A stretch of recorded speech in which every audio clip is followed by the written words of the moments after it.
Hi, this is Anthony here, Mantova's 2-Street Music, taking a moment to discuss reeds. What number of reeds should you pick? What's it all about? Does a heavier reed, does a harder reed make you a better player? Let's talk about it. You go into most music stores and you're going to see the Rico brand. That's one of the brands we carry. We carry Rico and Van Doren. You'll see number 2. You'll see 2.5. You'll see 3. You'll see alto sax. You'll see tenor sax. You'll see baritone sax, soprano. Well, let's assume you know what kind of horn you're playing. In my case, it's a tenor saxophone. How do you choose the reed you want? Well, a lot of the school teachers will tell you that the heavier the reed, okay, reeds start at 1.5, 2, 2.5, 3, 3.5, 4. The higher the number, the thicker the reed. All right, the higher the number, the thicker this is. Unfortunately, some teachers are telling their students that the thicker the reed, the better the player. That's not true. That's not how it works. Reeds are a tool, okay?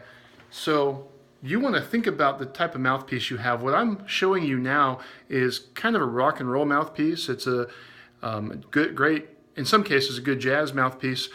Notice how wide the gap is between the reed and the mouthpiece. What that tells you is that you're going to be working really hard to have control, so you want a thinner reed. It's going to give you more volume, more control over the full spectrum of your volume. Okay, so if you're trying to prove yourself as a saxophone player by only getting a thicker reed, you might be killing yourself on a mouthpiece like this. I'm going to tell you, unless I'm playing all the time, I'm going to have a heck of a time with a 3.5 on this mouthpiece. I'm going to work way harder than I should. And I'm probably going to sacrifice some of the control on lower notes. And that's not for me. I want full control. I want to sound my best. So in this case, I'm actually using a 2.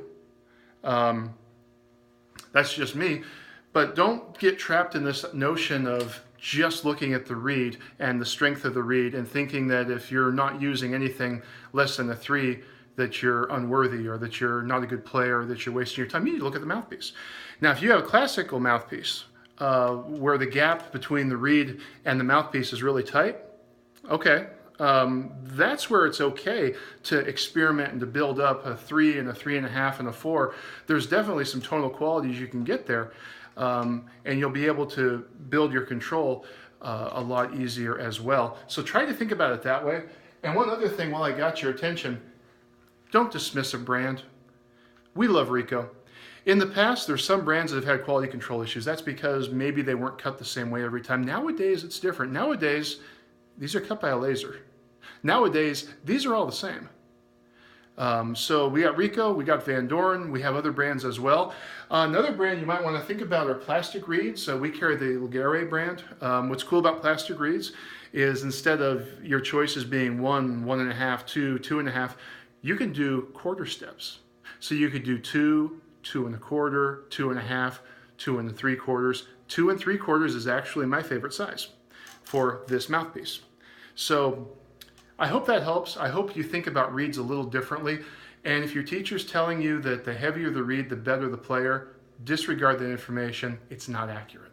Thanks so much for taking the time here at Mantova's 2-Street Music.